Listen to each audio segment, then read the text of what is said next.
Hi everyone, welcome back to my channel. In today's video we're going to take a look at my team selection for round 7 in World Cup Fantasy.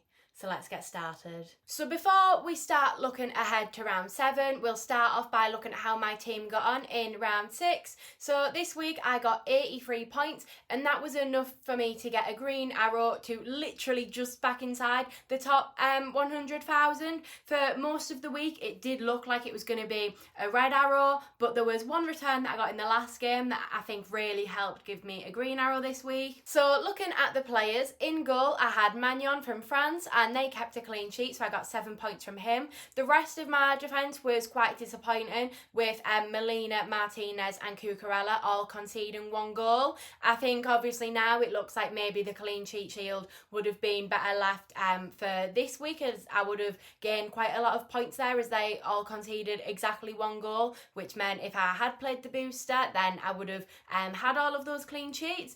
But unfortunately I decided to play it the week before and it just didn't work out. Moving into the midfield, we've got McAllister, who I think is the player that essentially saved my week, as after the England game I was on a red arrow, but then when I woke up the next morning I was back on a green arrow, and McAllister was like the main player that got me points in that game. So definitely a thanks to McAllister for that.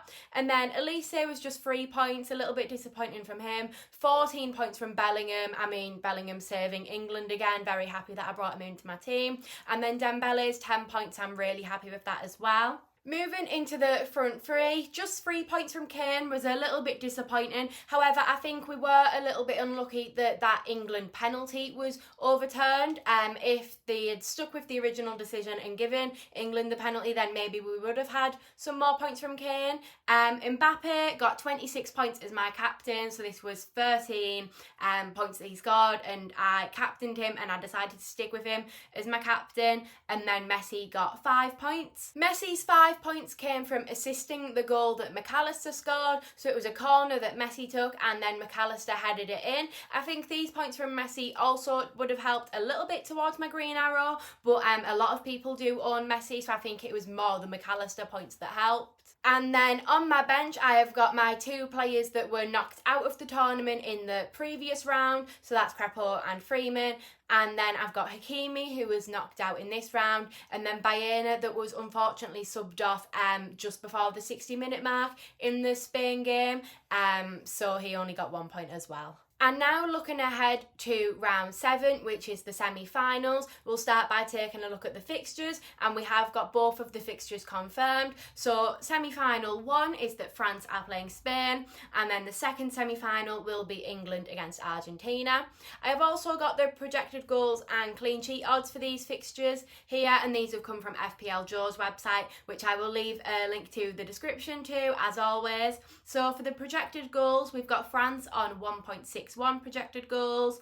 Spain have got 1.39, so have England, and then Argentina are on 1.21 projected goals. For the clean sheet odds, England are at the top with a 31% chance of a clean sheet.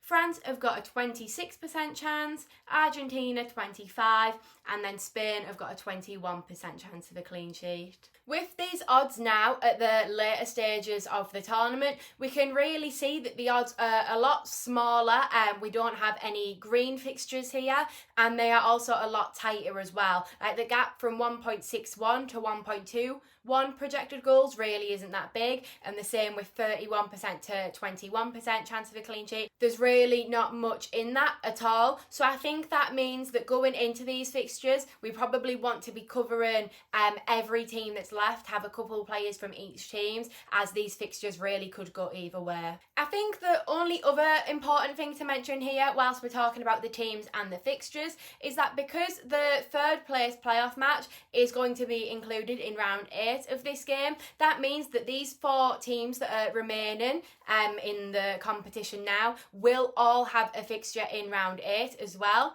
So even though we get a lot of transfers for the final round, I think it's 6 transfers that we get, you don't need to worry about selling the players that are eliminated in the semi-finals, because they will still be included in the game in the third place playoff fixture. And so what what I think that means is that this week you can be a little bit more risky with your transfers and maybe buy some players that are going to start this week but not necessarily in the final or the third place playoff match, because you're going to have enough transfers to be able to deal with moving them on. And then the final thing that we need to look at before we move into looking at my team for round 7 is my booster strategy. So I have played 4 out of the 5 boosters that we get for this game, and the one that I have got left is the max captain.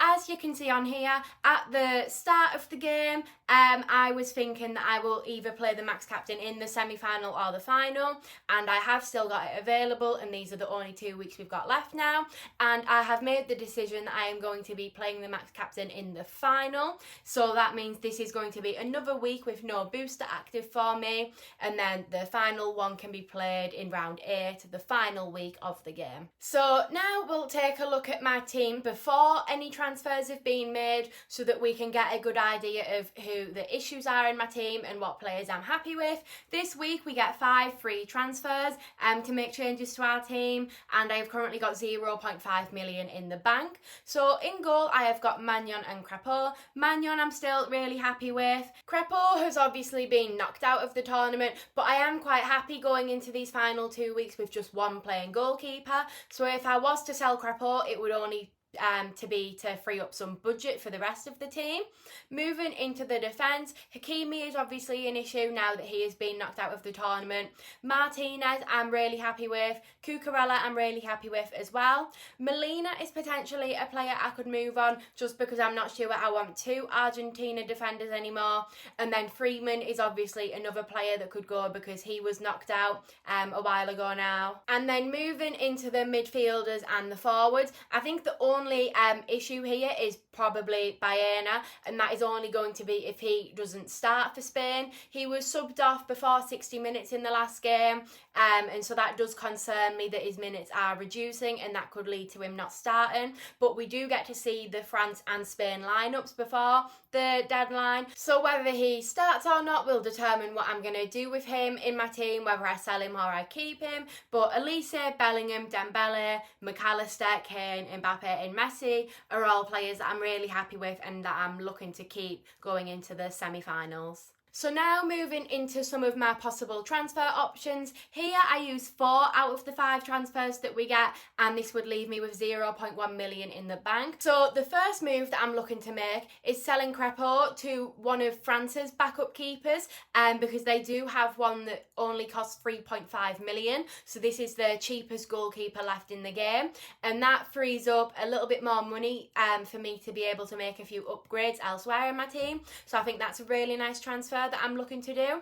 The next transfer that I really like is selling Hakimi, as he has obviously been knocked out of the tournament, to O'Reilly, as England were the defence that I don't have any coverage of yet. So I think I definitely want an England defence cover in there, and I think O'Reilly is probably my favourite as he is quite attacking. And then the next transfer that I'm looking at making is selling Molina. As I said before, I don't think I necessarily want 2 Argentina defenders going into this week, so I'm happy to sell Molina. And then I had to have a think about what defence that meant I actually did want to be doubled up on, because obviously I've got Maignan to cover the France defence, I've got O'Reilly now to cover England, I've got Martinez for Argentina, and then Cucurella for Spain. So then that means any other defensive moves are going to be buying a second defender from a team. And so since England were at the top of the clean sheet odds with a 31% chance of a clean sheet, I decided I'll double up on England, and at the minute I'm looking at going for Konsa. But if we do get some information about the England lineup before the deadline, it is a day before the England game, the deadline, so we might not get some team news that confirms who's going to be starting. But if we did, and someone like John Stones is going to be starting, for example, I could buy him as he would be under 5% owned.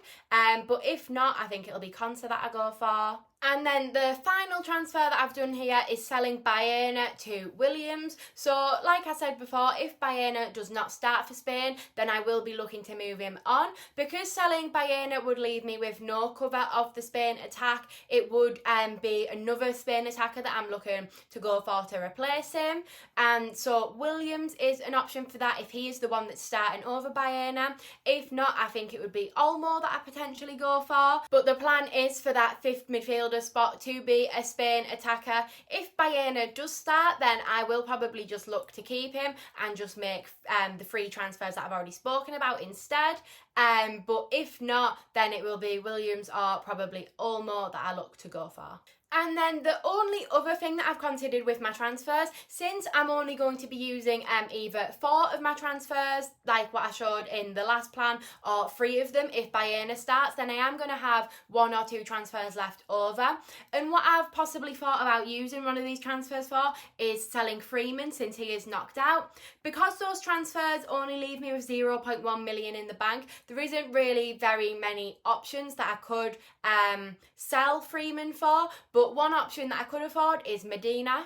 And now this transfer might not make a lot of sense based on what I've already said in this video about not wanting 2 Argentina defenders, and also what I've said before about Medina and Tagliafico and us not being sure who is starting. But I think just purely because I've got an extra transfer left over, I might as well bring in a player that has a chance of starting, and then I'll have him on my bench, and if he does start, and I've had quite a few players blank in the France-Spain game, then he's there basically just as an emergency that I can bring on if he's starting. With Freeman, that wouldn't really be an option because he's just not even in the game anymore. USA have been knocked out. And then the only other thing that I have actually just considered, I've literally just thought of this as an idea whilst I was filming, so I've not got a graphic for this, but what I have just realised is if I'm not buying Williams for Baena, so Baena is starting, then I will actually have quite a bit of money in the bank. So rather than bringing in Medina, that I don't think I actually really want, I could probably bring in a second French defender. So I think this would probably be Upamecano, I think is the one I like the most, or potentially Digne as well, because he's quite attacking. So I could bring in one of those and have 2 England and 2 French defenders. So that's an idea that I've literally only just thought of, but now that I have thought about it, I think if I don't have to sell Baena, then that is probably what I'll do with that last defender spot. I think that makes a lot of sense to sell Freeman to a French defender if that's a possibility for me. So I'm quite happy that I actually just thought of that idea whilst I was sat here filming this, and then now I just need to wait for those France and Spain lineups tomorrow before I finalise what I do. Okay, and that is everything for my team selection video for round 7 in World Cup Fantasy. So just to summarise, I'm going to be selling Crépeau to one of France's backup goalkeepers that is only 3.5 million to free up a little bit of funds. I'm going to sell Hakimi to O'Reilly. I'm going to sell Molina to a second England defender. And then if Baena doesn't start for Spain, I will replace him with a different Spain attacker. And then if I'm going with that route, I will probably buy Medina from Argentina just to give me an emergency backup defender if I need one.